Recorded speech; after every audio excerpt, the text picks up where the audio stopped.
नमस्कार दोस्तों, एक बार फिर से स्वागत है आप सभी का शिवा एजुकेटर पर होंगे। और आज हम बात करेंगे टीएसपी के बारे में। आपने बहुत बार सुना भी होगा और कई बार पढ़ा भी होगा अगर आप किसी गवर्नमेंट जॉब की तैयारी करते होंगे तो। और इस आज का हमारा टॉपिक रहेगा टीएसपी क्षेत्र किसे कहते हैं। जी हाँ, और नॉन टीएसपी के अंतर्गत कौन कौन से क्षेत्र आते हैं, कौन कौन से जिलों को शामिल किया गया है और अन्य महत्वपूर्ण तथ्य को भी इसमें हमने शामिल किया है। तो चलिए वीडियो को शुरू करते हैं। सबसे पहले देखते हैं टीएसपी क्या होता है। तो टीएसपी का जो पूरा नाम है वो ध्यान रखिएगा, ट्राइबल सब प्लान एरिया इसका पूरा नाम होता है। ठीक है, ट्राइबल सब एरिया प्लान टीएसपी का पूरा नाम है। कभी कभी एग्जाम में पूछ सकते हैं, इसलिए आप ध्यान रखिएगा। फिर इसका जो इंडियन अनुवाद होता है वो होता है जनजातीय विकास योजना, यानी कि हिंदी में देखा जाए तो इसे क्या कहते हैं, जनजातीय विकास योजना कहते हैं, या फिर इसी को जनजातीय उप योजना भी कहते हैं। ठीक है, चलिए आगे देखते हैं। अब देखते हैं टीएसपी एरिया के क्या क्या उद्देश्य होते हैं, यानी कि सरकार का क्या उद्देश्य है कि सरकार ने इनको टीएसपी क्षेत्र घोषित किया है। तो टीएसपी क्षेत्र को अनुसूचित क्षेत्र भी कहते हैं। ठीक है दोस्तों, इसे अनुसूचित क्षेत्र भी कहते हैं। ये योजना पंचवर्षीय योजना के अंतर्गत शुरू की गई थी। कौन सी योजना के तहत? पंचवर्षीय योजना के तहत। इस योजना को लाने का उद्देश्य राज्य के आदिवासी और पिछड़े हुए लोगों को ऊपर उठाना है। ठीक है दोस्तों, इसका उद्देश्य आपसे पूछा जाए तो क्या है? आदिवासी और पिछड़े हुए लोगों को ऊपर उठाना, यानी कि उनका स्तर ऊपर उठाना इसका उद्देश्य है, यानी कि उनका विकास। और देख लेते हैं इसके बारे में। जो इस योजना के अंतर्गत आते हैं उन्हें राजस्थान की तरफ से विशेष योजनाओं का लाभ दिया जाता है।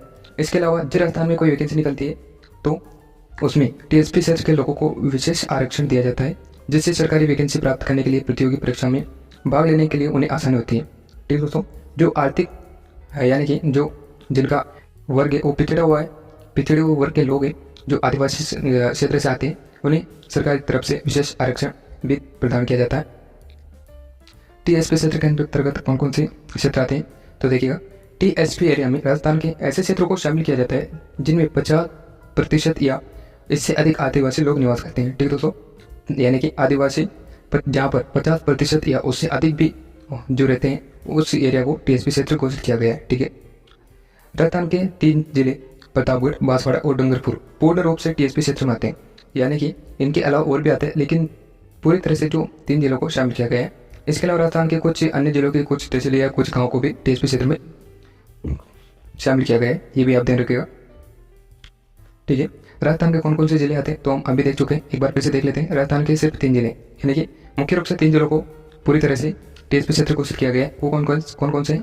प्रतापगढ़, बांसवाड़ा, डूंगरपुर, ये तीनों जिले पूर्ण रूप से टीएसपी के अंतर्गत आते हैं। चलिए अब हम देख लेते हैं इससे जुड़े कुछ महत्वपूर्ण बिंदु के बारे में।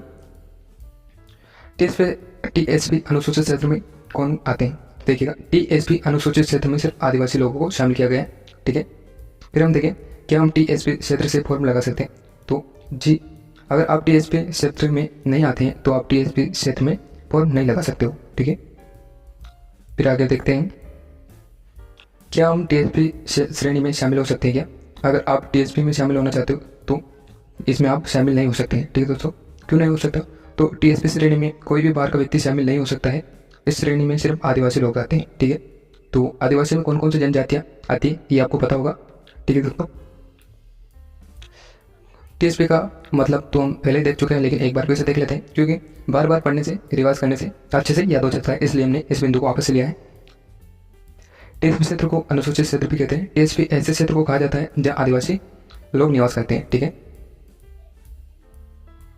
टीएसपी की फुल फॉर्म अभी देख चुके हैं, हम एक बार फिर से देख लेते हैं। ट्राइबल सब एरिया प्लान इसकी फुल फॉर्म होती है। ठीक है, हिंदी में जनजातीय विकास योजना कहते हैं इसको। ठीक है, फिर हम देखते हैं नॉन टीएसपी क्षेत्र में कौन कौन से क्षेत्र आते हैं तो देखिएगा, राजस्थान के जिन क्षेत्रों में आदिवासी लोग निवास नहीं करते, यानी कि जहाँ पर आदिवासी लोग नहीं रहते हैं, या फिर क्षेत्र की कुल जनसंख्या में 50% या फिर इससे कम आदिवासी लोग निवास करते हैं, उस एरिया को क्या कहते हैं? टीएसपी नॉन टीएसपी क्षेत्र कहा जाता है। यानी कि जहाँ पर 50% से अधिक लोग निवास करते हैं वो क्या होगा? वो हो जाएगा टीएसपी क्षेत्र। और जहाँ पर टीएसपी इससे कम निवास करते हैं वो हो जाएगा नॉन टीएसपी क्षेत्र। ठीक है दोस्तों, आई होप कि ये जानकारी आपको अच्छी लगी होगी, और अगर वीडियो अच्छा लगा हो तो वीडियो को लाइक, चैनल को सब्सक्राइब और अपने दोस्तों के साथ वीडियो को शेयर जरूर करें। थैंक यू, मिलते हैं एक और नए वीडियो के साथ में, तब तक के लिए धन्यवाद।